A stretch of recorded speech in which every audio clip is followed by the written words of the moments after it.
What is going on, everybody? My name is Northy, and today I am here to go through the round 21 team coach preview. This week I am incredibly worried, but you would have noticed that this has come out after the Northy's month of team coach video that I had uploaded earlier today. It is a big day, lots going on, and it's honestly got me a little stressed out, the amount of videos that are going out in small succession, but I am committed to it, and I'm hopeful you guys are enjoying it all. But yeah, like I said, we're sticking with the usual stuff too, and that's why we've got the round 21 preview here today. But of course, if you guys have been enjoying what you've been seeing on the channel, be sure to leave a like on it, subscribe.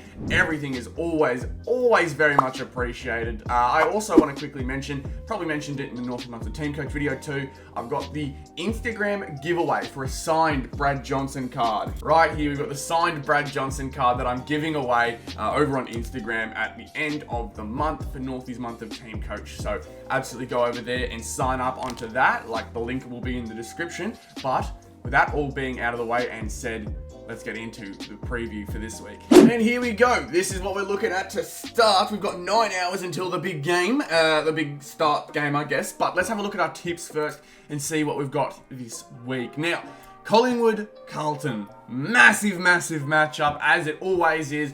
Add on top the fact that it's Pendle's 400th game. Like, there is a lot to be excited about for this week's round, and I'm going to say that Carlton spoil it. I think Collingwood's form has just not been good enough. Maybe Collingwood with a bit of a spark for the moment, they will get over the top, but I'm going to go with Carlton this time. We've got Essendon versus Freo, and although it is at Marvel, I'm assuming, I'm going to go Freo. Essendon have just been poor as of late, but if Essendon want to keep their season alive, their time to do it is tonight. They've got to get this win against Freo in front of their home fans. If not, it could be season over. Then we got Geelong versus Adelaide, and Adelaide in some of the poorest form I've seen for a good while.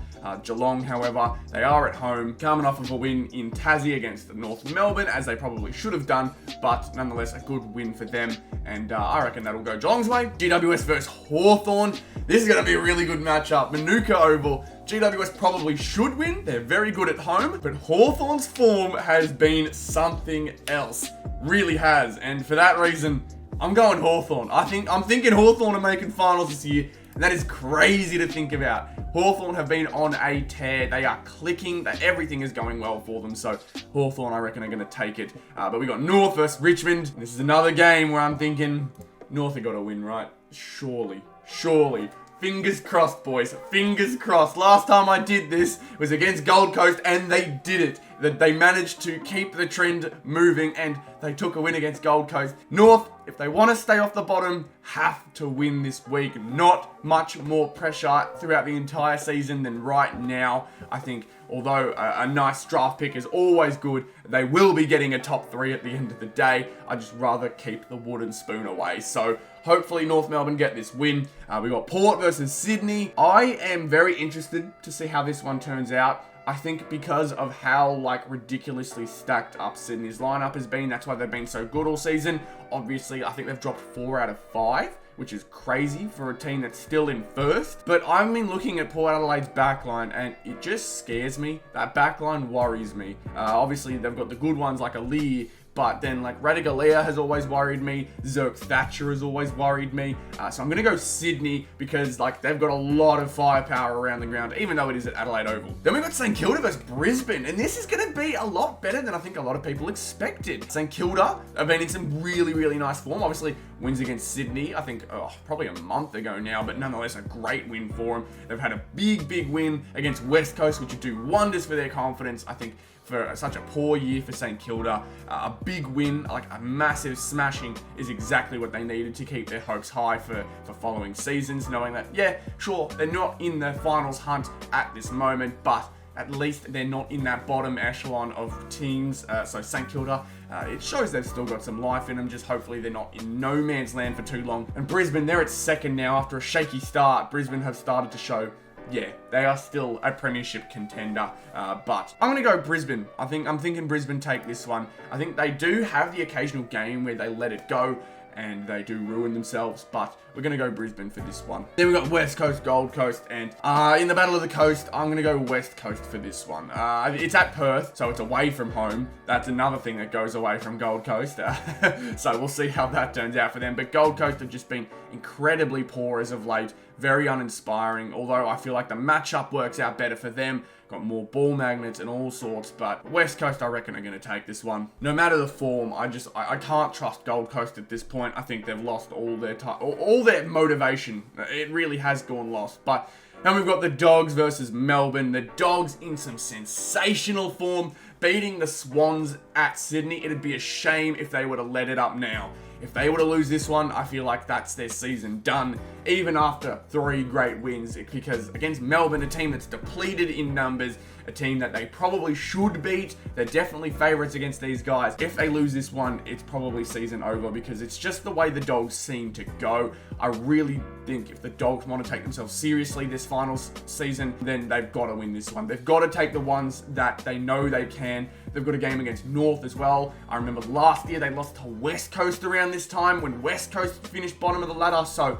the Dogs just simply have to get it done. There's no excuse. And there you go. That's my tips. That felt longer than usual. That felt more in depth too. I felt good doing that one. All right, let's go look at the Star Powers now. This is what we've got for our Star Powers team this week. A few changes here and there. So 3 are the same. We've got Whitfield, Martin, and Zorko. Definitely thinking about changing up Martin at some point, but I'm just thinking who could possibly get over the top of him. Jamara's been in some good form as of late, but even then didn't get as many as Martin. Martin just has a game style that works well for Teamcoach, and obviously averaging 106 helps him. Horne-Francis with an above average game, but he's not racking up the numbers as much as Martin is in terms of the fact that he's sharing that midfield with some pretty ball dominant players. That and the fact that Martin has a position that works out really well for him in terms of backline, getting lots of touches, lots of marks, all that type of stuff. Luke Jackson, I wish he was given more of a ruck role. I feel like he's kind of being wasted in that forward line, and he'd definitely be much more worth picking up if he was that permanent ruck. So for that reason, we're sticking with Martin. But the midfield and the mighty are changing up. So we had Brayshaw last week to make up for the mismatch. It did pretty well. It wasn't amazing, but 115, definitely not the worst out there. We look, and there was only like 2 or 3 people that beat him, so happy days. I'm really not too stressed. We're going to go with Dunkley. They are up against a St Kilda side that I reckon they could run over the top if things go well, so that's kind of what I'm hoping for. And Treloar, he is up against the Demons in a very, very depleted midfield. He is starting on the half-forward flank, but I'd imagine his rotation gets him in the midfield fairly quickly, and he's been on a tear as of late. Lots of disposals, been doing amazingly well all season. I'm just hoping we get a bit of that again this week against a Melbourne side that, realistically, the Dogs should run over with the play they've had over the last few weeks. So that's the Silver. We knew that Silver last week was good, but everyone did good last week. So the only way this looks like a prize card team is if I see 600. If I don't see 600 from this team, I'm going to assume I have not won a prize card. But if I've got 600, then happy days. I'm feeling good. Even if we don't win one, at least it's a good score, because 610 you needed last week. That's ridiculous. Let's go over to Ultra now, though. And Ultra, it's almost the exact same. A few things to point out, though. I have swapped out the Nick Martin double points for an Adam Treloar double points. I had completely forgotten. I have pulled an Adam Treloar double points, and when I realized that I wanted him in my Star Powers this week, I'm like, oh man, I need to go put in his code. So I went and did that. He is now in my team. We've got him alongside Goulden and Whitfield. Now, the biggest thing for me this week was, do I switch out Goulden for Dacos? Because Dacos has been put back on the half-back flank, and that was a big reason why he dropped 42 disposals the other week. I think that was massive for him. 6 marks, you can see, like, that's way above, that's double his season average, and that's because in that back line, obviously, it's kicked around more. You want more control in that back line. So I'm thinking maybe we do it again, but I also had to remember it was against a Richmond side, and Richmond allowed him to get 17 posses in the first quarter. So it's kind of, you know, circumstantial, the reason why he's gotten that 42. And I don't know whether he keeps that form up. Obviously, I'll be kicking myself if he does do it again. but Goulden has been really good most of the year, averaging 115. He is starting on the half forward, so there is something to worry about. There's a lot of players as well who could potentially grab that ball instead of him, but hopefully his lethal left foot kicks him a few goals, gets him a few snags, and gets him around the ground as well. Zorko, I forgot to mention as well, Zorko change is non-existent. We are keeping with Zorko, even though Maxi is up against the Dogs, who Max has had some good games against the Dogs and Team English this season. I think they've played him this season and Max has done well. Or I'm thinking of the Rowan Marshall game, I'm not sure. But we're sticking with Dane Zorko nonetheless, and Whitfield as well. The double points Whitfield has done amazing for us this year. You can see 20 spots, about 20 spots off of a prize card last week in the high 800s. Need to hit 900 at least, I reckon, if we want to see ourselves get up there. But nonetheless, this Ultra Week is looking very interesting. Looking very, very interesting. And I feel like if it goes poorly, it's because of this choice here, this mighty choice. I've got a lot of confidence in this Treloar choice, purely because of the fact they're up against the depleted Melbourne. It really could go either way, but I'm hopeful it goes the way I'm looking for it. Now we're going to move over to the top team, and top team is scary this week, boys. I am terrified this week for top team. We've got ourselves a change in ruck, a change in forward, and a change in midfield. Man, it is so scary. I have put in Josh Dunkley as my midfielder, and I hope it's not recency bias that kills me this week. 128, averaging 111 for the year. It should be at least able to do some damage and keep us in that one spot. But Dunkley's up against the St Kilda side that I reckon he could play well against. Obviously, he's almost always safe for some tackles, averages 6 on the season. Hopefully, he continues that. It would be awesome to see that. We finally go back to Sherry.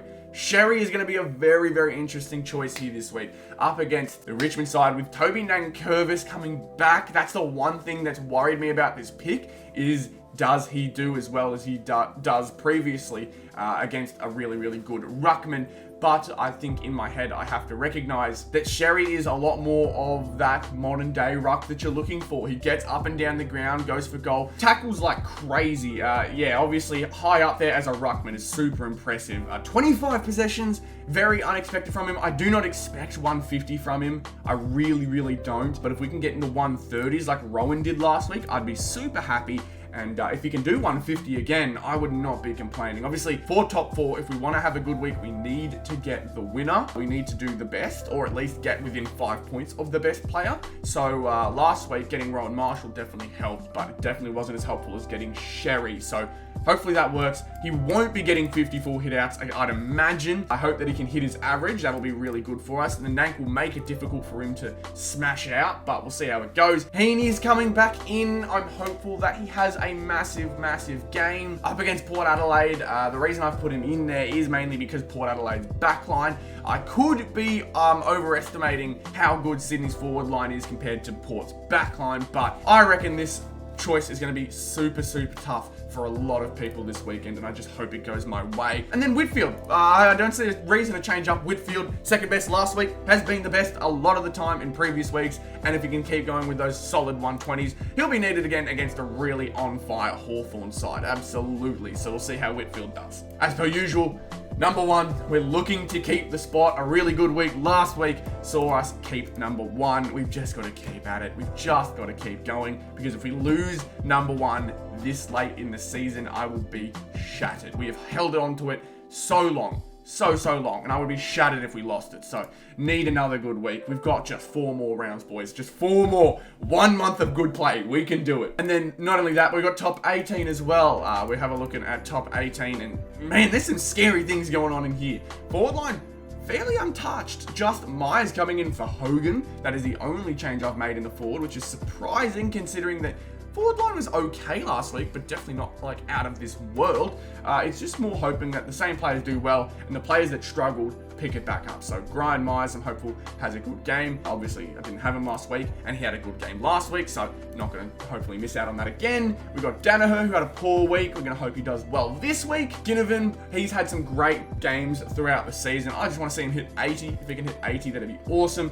And if he can have a 100-point game like he has previously with Hawthorn's stretch of form, that'd be awesome. The midfield, obviously ruck, we mentioned Sherry before.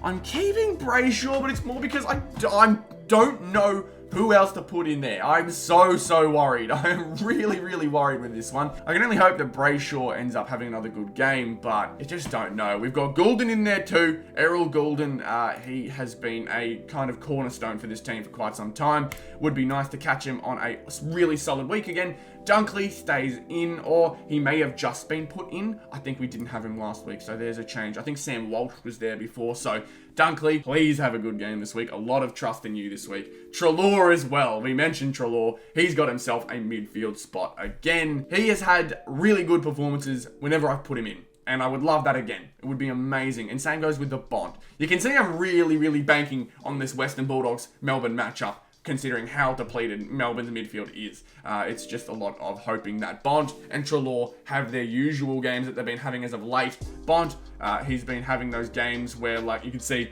81 points, mainly because he's probably around the forward line. So if he can get himself midfield minutes, that'd be awesome. He can absolutely dominate in there. It's all just a lot of hoping, man. Bond is always a risky choice this year, and I'm not even sure I'm going to keep him in at this point, but Bontempelli, I really need you to make the most of this matchup, man. I really need it. And then back on a few changes too.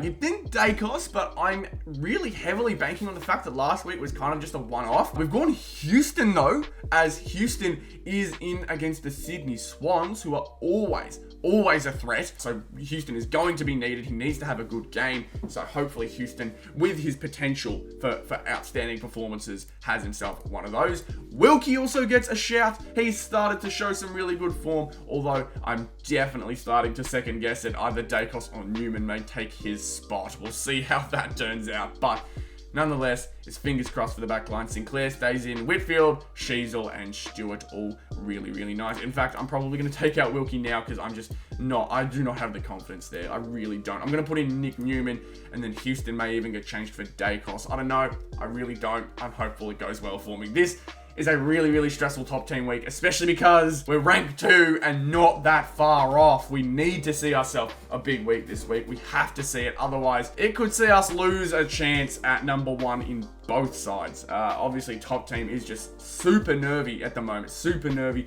We do not want to mess up here. We just can't afford to. But that is what we've got for the team coach round this week. And that is where I'm going to end the preview for round 21. I am incredibly nervous. We are really into the final stretch of the season, and we really cannot afford to mess things up. We just can't, especially in the top team. Need my prize cards as soon as possible. So, team coach, please don't do me dirty. Please don't do me dirty. To be fair, it's not up to them. It's up to the players, but I'm going to put all the faith in team coach this week. To the team coach gods, please help me. Please help me. But nonetheless, thank you all so much for tuning into this one. I hope you guys enjoyed it. If you did, be sure to leave a like on the video. Subscribe to the channel. Again, giveaway post in the description of this video. It's always very much appreciated. Thank you very much for tuning in, and I'll see you all in the next one. Goodbye.